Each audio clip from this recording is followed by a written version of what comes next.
Present AI బాగా develop అవుతున్నప్పుడు అసలు కోడింగ్ నేర్చుకోవడం అవసరమా? కోడింగ్ నేర్చుకుంటే యూజ్ ఉంటుందా? లేదా ఏఐ టూల్స్తో కోడింగ్ మొత్తం చేసేయచ్చా? 2026లో ఒకవేళ కోడింగ్ నేర్చుకోవాలి అనుకుంటే అసలు ఏ లాంగ్వేజ్ నేర్చుకోవాలి? కోడింగ్ నేర్చుకోవడం స్టార్ట్ చేస్తే ఎంత టైంలో నేను పూర్తిగా కోడింగ్ నేర్చుకోగలను? ఎంత టైం రోజుకి నేను స్పెండ్ చేయాలి? కోడింగ్ నేర్చుకుంటే ఓన్లీ జాబ్సే చేయాలా? హలో ఎవ్రీవన్, ఈరోజు వీడియోలో ఈ డౌట్స్ అన్నిటిని క్లియర్గా డిస్కస్ చేద్దాం. సో ఇక లేట్ చేయకుండా వీడియో స్టార్ట్ చేద్దాం. Hi, this is DSP. Welcome to my channel. Number 1, AI ఇంత ర్యాపిడ్గా డెవలప్ అవుతున్నప్పుడు కోడింగ్ నేర్చుకోవడం అవసరమా? చాలామంది అనుకునేది ఏంటంటే ఈ ఏఐ టూల్స్ డెవలప్ అయిన తర్వాత అసలు కోడింగ్ అనేది అవసరం లేదు. ఏ ఏఐ మోడల్ యూస్ చేసైనా లైక్ చాట్ జీపీటీ అవ్వచ్చు, గూగుల్ జెమినీ అవ్వచ్చు, జస్ట్ ఒక ప్రాంప్ట్ ఇచ్చి మనం జనరేట్ చేయొచ్చు. ఆ కోడ్ని యూస్ చేసుకొని మనం ఏదైనా ప్రాజెక్ట్ బిల్డ్ చేయొచ్చు. ఇలాంటి మైండ్ సెట్తో ఉంటున్నారు. ఎలా ఆలోచిస్తున్నారు? అసలు కోడింగ్ అనేది ఒక అండర్స్టాండింగ్, అంటే ఒక ప్రాబ్లమ్ని ఎలా సాల్వ్ చేయాలి, దానికి ఎలాంటి లాజిక్ రాయాలి, ఎలాంటి సింటాక్స్ ఉండాలి, ఇదంతా అండర్స్టాండ్ చేసుకోవడమే కోడింగ్. అంతేగాని జస్ట్ ఒక కాపీ పేస్ట్ చేయడం కానీ లేదా ఓన్లీ టైప్ చేయడం మాత్రమే కోడింగ్ కాదు. చాలామంది ఒక మిస్కన్సెప్షన్లో ఉన్నారు. ఏంటంటే ఏఐ టూల్స్ యూస్ చేసి నేను కోడింగ్ చేసేయచ్చు, ఒక ప్రాంప్ట్ ఇచ్చి నేను కోడ్ జనరేట్ చేయొచ్చు అండ్ దాన్ని యూస్ చేసుకోవచ్చు అని. అసలు మనం కోడ్ అనేది ఎలా వర్క్ అవుతుందనేది తెలియకపోతే ఏ ఏఐ టూల్ యూస్ చేసినా, ఎలాంటి కోడ్ జనరేట్ చేసినా సరే దాంతో మనం ఏం చేయలేం. ఇది క్లియర్గా అర్థం అవడం కోసం ఒక చిన్న ఎగ్జాంపుల్ తీసుకుందాం. మనకి ఇంగ్లీష్ చదవడం రాదనుకుందాం. ఇంగ్లీష్లో ఒక షార్ట్ ఫిల్మ్ తీయాలి. మీరు చాట్ జీపీటీ ఓపెన్ చేసి నేను ఒక షార్ట్ ఫిల్మ్ తీయాలి, ఒక చిన్న స్క్రిప్ట్ నాకు కావాలని ఒక స్టోరీ అడిగారు. వెంటనే చాట్ జీపీటీ వితిన్ సెకండ్స్లో మీకు ఒక స్క్రిప్ట్ రెడీ చేసేస్తుంది. ఆ స్టోరీ మీరు అనుకున్న కాన్సెప్ట్కి కరెక్ట్గా సరిపోతుందా లేదా ఏదైనా చేంజెస్ చేయాలా అని మీరు అనుకుంటే ఖచ్చితంగా మీరు ఇంగ్లీష్ చదవడం రావాలి. ఆ చాట్ జీపీటీ ఇచ్చిన స్క్రిప్ట్ మొత్తం చదివి అందులో ఏదైనా చేంజెస్ ఉన్నాయా, అంటే బిగినింగ్లో నాకు నచ్చలేదు లేదా ఎండింగ్ ఎలా మార్చాలి, ఏమైనా చేంజెస్ చేయాలి, మీరు అనుకున్న కాన్సెప్ట్కి దగ్గరగా రాలేదు, ఇవన్నీ చెప్పాలంటే ఖచ్చితంగా మీకు ఇంగ్లీష్ చదవడం రావాలి.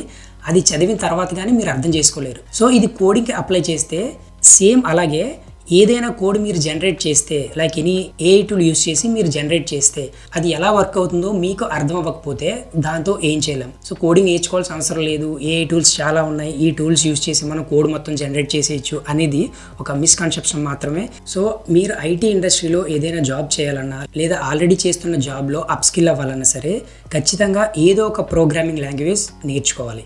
నెంబర్ 2, అసలు 2026లో అట్ ప్రెజెంట్ నేను కోడింగ్ నేర్చుకోవాలి అంటే ఏ లాంగ్వేజ్ నేర్చుకోవాలి? ఎవరైనా కొత్తగా నేర్చుకోవాలి అనుకుంటే సింపుల్గా చెప్పాలంటే మీ గోల్ ఏంటి, మీ ఇంట్రెస్ట్ ఏంటి? అంటే మీరు వెబ్ అప్లికేషన్ డెవలప్ చేయడంలో వర్క్ చేయాలనుకుంటున్నారా, ఆండ్రాయిడ్ అప్లికేషన్స్ డెవలప్ చేయడం నేర్చుకోవాలనుకుంటున్నారా, or any AI based platform మీద వర్క్ చేయాలనుకుంటున్నారా? సో దీని మీద డిపెండ్ అయ్యి మీరు నేర్చుకునే ప్రోగ్రామింగ్ లాంగ్వేజ్ కూడా సెలెక్ట్ చేసుకోవచ్చు. అట్ ప్రెజెంట్ ఇప్పుడు నేర్చుకోవాలి, ఇప్పుడు బూమింగ్లో ఉన్న ప్రోగ్రామింగ్ లాంగ్వేజ్ ఏంటి అంటే పైథాన్. ఒకవేళ ఏఐ వైపు వెళ్దాం అనుకున్నా, అంటే artificial intelligence, machine learning, deep learning, so వీటి మీద వర్క్ చేయాలి అనుకుంటే పైథాన్ కంపల్సరీ నేర్చుకోవాలి.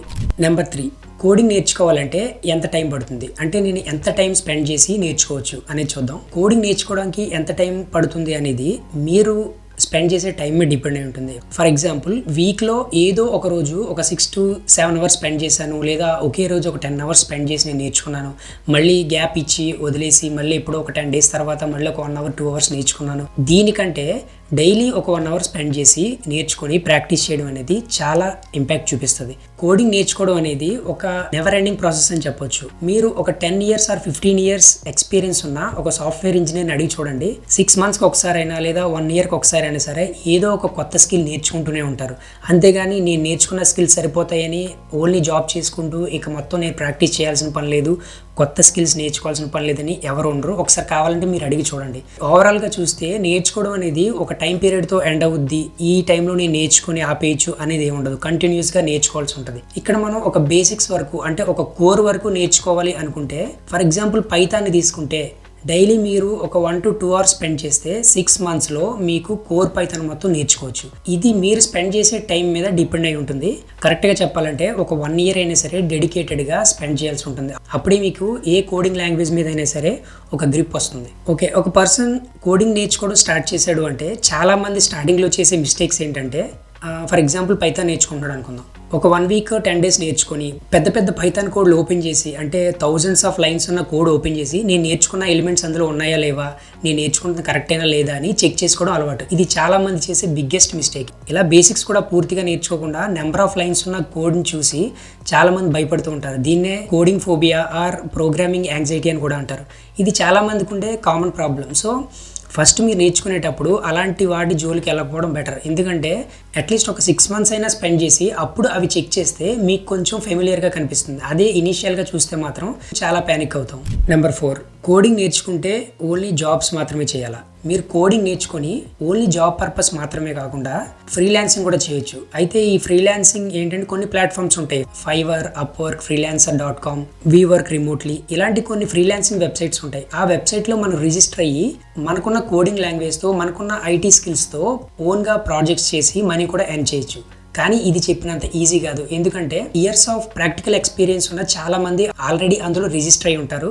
సో కాంపిటీషన్ అనేది చాలా ఎక్కువగా ఉంటుంది. అలా ఏదైనా ఫ్రీలాన్సింగ్ ట్రై చేయాలి అంటే అదొక సైడ్ హజిల్ కింద ట్రై చేయాలి. అంటే ఆల్రెడీ మీరు ఒక ప్రొఫెషన్లో ఉంటూ ఎయిదర్ బిజినెస్ అవ్వచ్చు, నాన్ ఐటీ జాబ్ అవ్వచ్చు, వేరే ఏ జాబ్ అయినా సరే మీరు చేస్తూ ఈ ఫ్రీలాన్సింగ్ ట్రై చేయడం బెటర్. కానీ ఓన్లీ దీని మీద డిపెండ్ అయ్యి వస్తే మాత్రం ఇంపాసిబుల్ అని చెప్పలేం, కానీ చాలా కష్టం. కాంపిటీషన్ అనేది చాలా హెవీగా ఉంటుంది అండ్ చాలా బెస్ట్ స్కిల్స్ ఉంటే తప్ప ఈ ఫ్రీలాన్సింగ్లో మనం ప్రాజెక్ట్స్ తెచ్చుకోవడం కష్టం.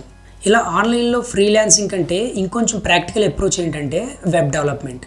మీకు ఒకవేళ వెబ్ డెవలప్మెంట్ ఇంట్రెస్ట్ ఉంటే HTML, CSS, JavaScript and back ఎండ్కి జావా, ఈ స్కిల్స్ అన్ని నేర్చుకుని ఆల్రెడీ మీ చుట్టూ ఉన్న ఎవరైనా బిజినెస్ చేసే వాళ్ళకి ఒక వెబ్సైట్ క్రియేట్ చేసి కూడా మీరు మనీ ఎర్న్ చేయొచ్చు. So that's it for this video. ఈ వీడియో నచ్చితే లైక్ చేయండి, షేర్ చేయండి అండ్ మీ ఒపీనియన్స్ని కామెంట్ చేయండి. మన ఛానల్ని సబ్స్క్రైబ్ చేయడం మాత్రం మర్చిపోకండి. Thank you. DS Programmer activated.